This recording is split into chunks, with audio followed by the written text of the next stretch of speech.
Spoštovane in spoštovani, lepo pozdravljeni na rednem letnem srečanju Mreže za promocijo zdravja, ki je lani zaradi epidemije žal odpadla, letos pa se srečujemo virtualno.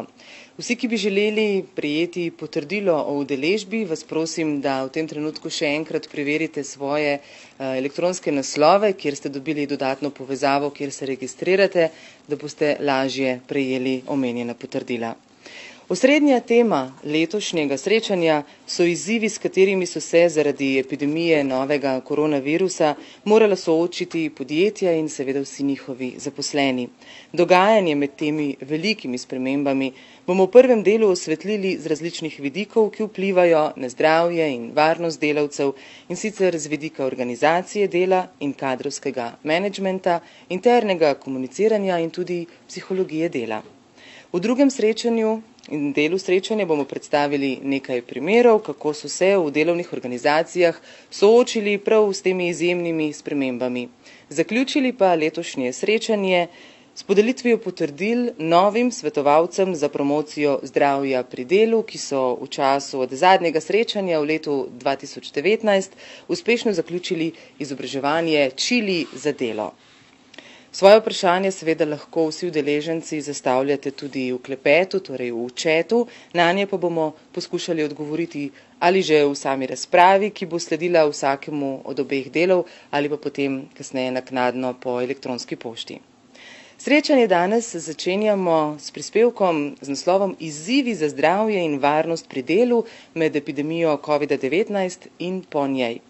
Predstavila ga bo predstojnica Kliničnega inštituta za medicino dela, prometa in športa, profesorica doktorica Metoda Dodič-Fikfak, ki je kot specialistka medicine dela, prometa in športa s posebnim čutom za dogajanje v širši družbi celotno delovno življenje posvetila zdravju delavcev. Inštitut, ki letos praznuje 50. obletnico delovanja, se je v zadnjih 2 desetletjih prav pod njeno taktirko razvil v moderen inštitut za zdravje delavcev, voznikov in športnikov, kjer je posebno mesto dobila tudi promocija zdravja pri delu. Profesorica Dodič-Fikfak, prosim. Hvala lepa. Spoštovani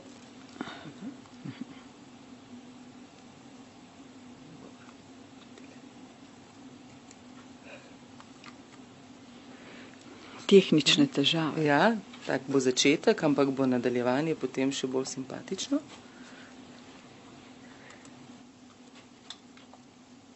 Super. Izvolite. Spoštovani kolegi in kolegice, lepo pozdravljeni. V svojem predavanju Izzivi za varnost in zdravje pri delu sem izbrala 4, po mojem, zelo bistvene izzive. Prvi tak je ocena tveganja na delovnem mestu. To na prvi pogled se zdi zadeva izpeta, vendar nas je COVID-19 opozoril pravzaprav na nekaj drugega. Da ocenjujemo povzročitelja, ki ne nastane na delovnem mestu, ampak zunaj delovnega mesta, lahko pa močno ogrozi delavce na samem delovnem mestu. Delodajalčeva dolžnost je brez dvoma obvarovati delavce pred tveganjem. To vključuje predvsem ukrepe varovanja zdravja delavcev in tudi prvič drugih pred koronavirusom. Postopki so zelo preprosti. Delodajalec mora določiti, katera dela ali delovne aktivnosti ali situacije povzročajo prenos virusa. Razmisliti, kdo je v podjetju najbolj ogrožen. In odločiti se, kakšna je verjetnost, da bo nekdo izpostavljen. Ko imamo te 3 preproste točke izpolnjene, je potrebno preprosto odstraniti tveganje ali situacijo, če pa to ni mogoče, pa seveda tveganje nadzorovati. Na koncu se zreducirajo naše aktivnosti na 3 zelo preproste točke, ki smo jih na prvi pogled siti, vendar edine delujejo. Preprečiti ali postaviti pregrado med človekovimi usti in virusom, se pravi med virusom in drugim človekom. To nam pa omogočijo maske, fizična razdalja in pregrada in seveda čistoča oziroma dezinfekcija. Tule imamo graf, kaj se nam zgodi, če nimamo fizične distance in je v trenutku praktično zelo hitro so prizadeti vsi delavci z ukrepi, tako preprostimi kot so, pa vendar zahtevni za oceno tveganja, pa uspemo to zmanjšati oziroma sploščiti samo epidemijsko krivuljo na način, da lahko proizvodnja teče naprej. Ocena tveganja je torej nedokončana aktivnost. Začeli smo jo pred letom in pol, skoraj 2 in jo moramo dnevno nadaljevati. Druga pomembna točka je COVID-19. Ali je COVID-19 poklicna bolezen ali je to poškodba pri delu? Boste videli, zakaj je to pomembno vprašanje. Aprila 20. leta je zdravstvena zavarovalnica rekla, da je COVID-19 ni, ali je to poklicna bolezen ali poškodba pri delu, ni to medicinsko vprašanje, ampak pravno vprašanje. In če je temu tako, so se odločili, da pri COVID-19 govorijo o poškodbi pri delu. Namreč po mnenju pravnikov je COVID-19 posledica nesrečnega naključja ali višje sile med opravljanjem dela in tako obolenje je seveda se šteje kot poškodbo pri delu. Če torej COVID-19 je poškodba pri delu, potem je potrebna ustrezna prijava poškodbe. Poškodba se prijavlja na obrazcu R8, kot veste, in to tudi pomeni, da v prvem mesecu je delavec 100% nadomestilo njegovega osebnega dohodka gre za strani delodajalca, pozneje pa iz zavarovalnice. Kako je to narejeno v Evropi? V Evropi imamo smernice za priznavanje poklicnih bolezni in tam je že napisana poklicna bolezen, ne poškodba, SARS, in sicer pljučnica, kot veste, gre za podoben virus. Poklicne bolezni so priznava COVID-19 kot poklicna bolezen se priznava v 17 evropskih državah. Poklicna COVID-19 kot poškodba pri delu pa samo v 3 državah, in sicer v Sloveniji, Italiji in Španiji. 3 države, to je Finska, Danska, Nemčija, Avstrija, 4, oprostite, in Belgija, pa nimajo razlike med poklicno boleznijo in med poškodbo pri delu, kar pomeni, da priznavajo eno ali drugo. Poglejmo primere. Nemčija priznava torej poklicno bolezen pri zdravstvenih delavcih, vendar lahko tudi v drugih poklicih, če se dokaže povezava. Izpolnjeni pa morajo biti 3 bazični pogoji. Prvič, da je bil delavec v sklopu svojega dela v kontaktu z osebo, ki je bila okužena SARS-CoV-2, imeti mora simptome in mora biti PCR pozitiven. Njihove zavarovalnice poklicne Berufsgenossenschafti pa priznavajo poklicni bolezni, se pravi, krijejo stroške za zdravljenje, rehabilitacijo in če je potrebno tudi upokojitev. Italija priznava poškodbo pri delu, to smo vam rekli, in dokazovanje je prepuščeno delavcu. Veliko laže dobi priznanje poškodbe pri delu, če je delal recimo v zdravstvu, medtem ko je delodajalec odgovoren za poškodbo pri delu samo, če je kršil pravila varnosti in zdravja. Ampak pomemben podatek, ki bi vam ga rada poudarila, je to. Prej smo govorili o poklicni bolezni, zdaj pa o poškodbi. Kar skoraj 20% vseh obolelih Italijanov je prijavilo bolezen COVID-19 kot poškodbo pri delu.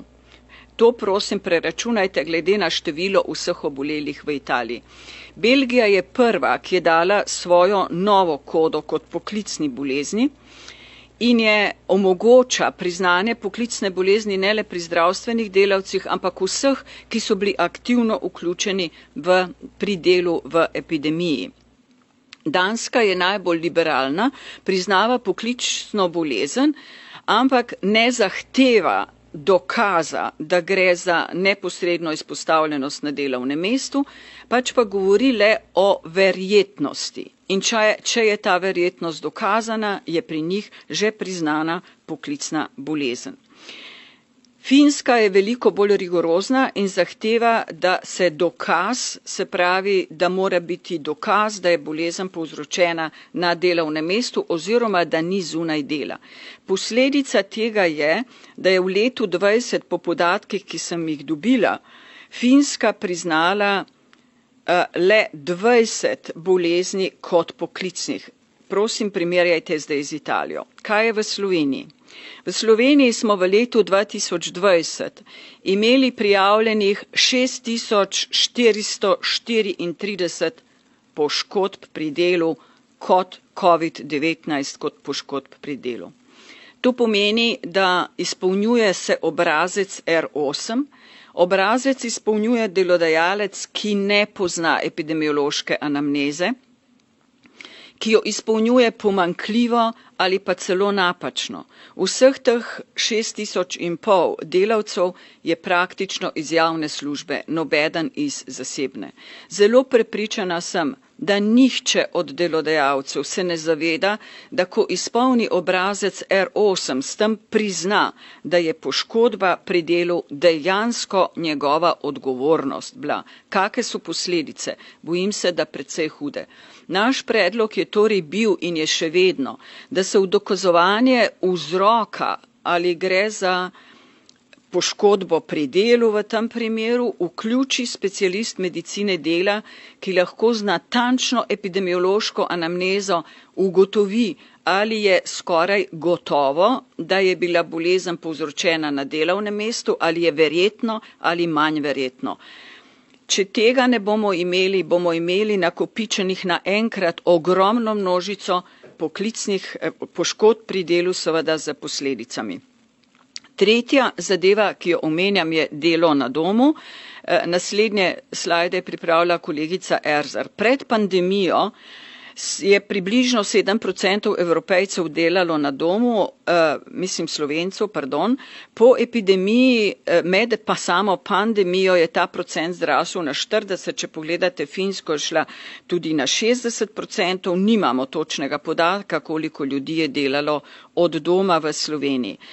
Delo na domu ima prednosti in slabosti. Prednosti tako za delavca kot delodajalca in enako tudi slabosti. Prednosti so se od začetka za delavce kazale samo za tiste, ki so bile take močne osebnosti, da so lahko bili sposobni dobiti ravnovesje med poklicnim in zasebnim življenjem in si razporejati delo v času, ko so bili doma. Delodajalec je v začetku so računali močno na to, da če ljudje delajo doma, da bojo prihranki veliki, predvsem zaradi prostorov, kurjave in tako naprej. Vendar so se pokazale številne slabosti, ki grejo zdaj, se vedno bolj potencirajo. Pri delavcih so te slabosti to predvsem, da gre za hudo izoliranost, slab prenos informacij in praktično ljudje nimajo podpore.